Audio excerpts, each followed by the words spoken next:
Hey everyone, welcome back to Dave's Auto DIY. Today's job is to change over my summer tires for winter tires on my 2016 Honda Pilot. So today I'm going to give you a few tips and tricks on how to safely jack up your third generation Honda Pilot, which runs from 2016 through 2022, and we'll change over the tires along the way.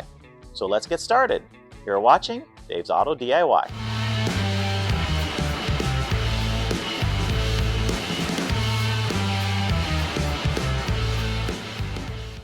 So there's one job we need to do before we even start to jack up the vehicle, and that is loosen the front wheel lugs.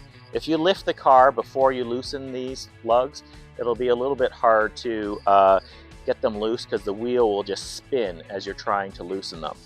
So I'm going to use my breaker bar, but if you don't have a breaker bar, it takes a little bit more effort, but you can just use the lug wrench that comes in the trunk of your Honda Pilot.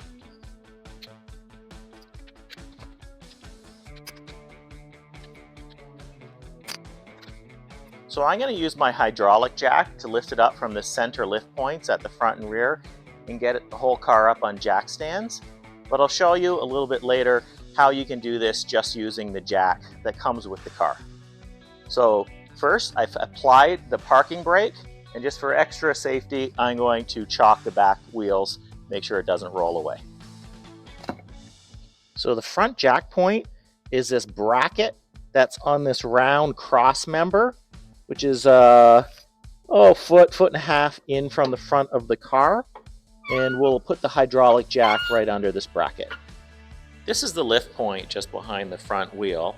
This is where you would jack up the car if you were going to use a scissor jack that comes with the car. You would just simply put it under that point, lift up each wheel one at a time. Instead, I'm going to put the car on jack stands and get all four wheels off the ground all at once. Now I'll slowly lower the jack onto the jack stands.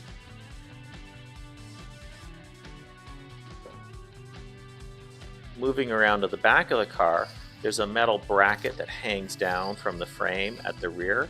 This is where you install the hydraulic jack at the rear to lift both rear wheels up at once. Then there are lift points in front of the rear wheels that look just like the ones on the front, and this is where we'll put the jack stands and lower it safely onto the jack stands. And we have the entire car up, all four wheels off the ground. So now that we got the car safely jacked up, I'll go ahead and take the wheel off.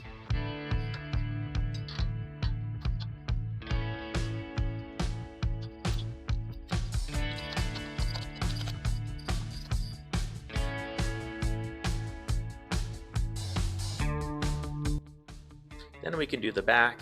You can use the breaker bar on the rear wheels with it already off the ground, as the rear wheel won't spin. Remove all the lug nuts and remove the rear wheel. Something I like to do is record on the tire which one it came off. I'm going to write an RR on this tire for right rear in chalk. If I had a grease pen, that would be better, but chalk is what I've got.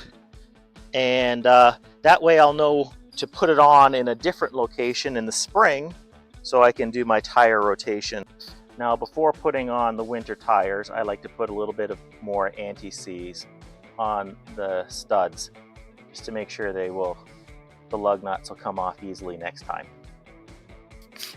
Now there's four things to check before going ahead and installing your rims. First, if you have aftermarket rims like I do with plastic centering rings, make sure that those plastic rings are indeed installed. When I checked mine, one was missing. I had to go find it and reinstall it to make sure it would be centered on the hub. The second thing is to make sure you put in the right side of the vehicle. These tires are directional. There's a little rotation arrow, so you got to make sure you put on the side of the vehicle that makes sense. This will be on the right side of my car. Third thing is to check the tread depth. Now I can just tell from looking at it, these tires don't have much left. At best, I have about 4 seconds left. That's not enough. I'm going to go ahead and install the tires, but my next job will be order some new ones because these ones won't make it through the winter. And the fourth thing to check is the tire pressure. I'm going to go ahead and install the tires. I'll check the tire pressure once I have all 4 installed and top them up if needed. So it's time to go ahead and reinstall the winter tires. So line up the studs.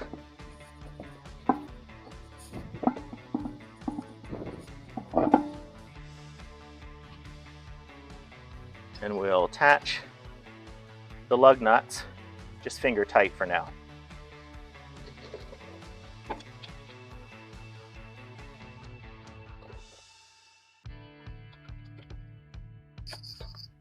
Same on the rear. You do want to just put on those lug nuts by hand to start to make sure they're not cross-threaded. So I'll go around and just snug them all up in a star pattern, so crisscross, so that it goes on straight. Don't tighten them all up in sequence, go in a star pattern so make sure it goes on straight. Once they're all snugged up, I'll go around again and torque them to 94 foot-pounds. Same thing on the front, but on the front I'll only be able to snug them up at this point. I'll have to put it on the ground to do the final torquing because the wheels will just spin. You see that? It just spins when you try to add any torque to the nuts. We'll jack it back up to get it off the jack stands.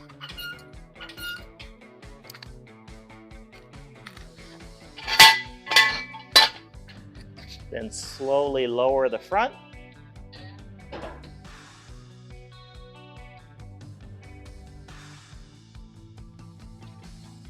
Then of course do the same for the rear, jack it up, get it off the jack stands, and safely lower it to the ground. And now let's back on the ground. We can do the final torquing to 94 foot-pounds on the front wheels.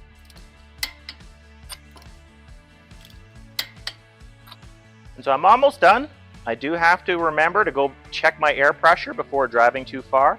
And I do have to remember after a few days to come back and re-torque my lug nuts just to make sure none of them are loose after driving for a few 100 kilometers. But that's it. So I hope you learned something from this video. I hope you hit subscribe, and I hope to see you next time on Dave's Auto DIY.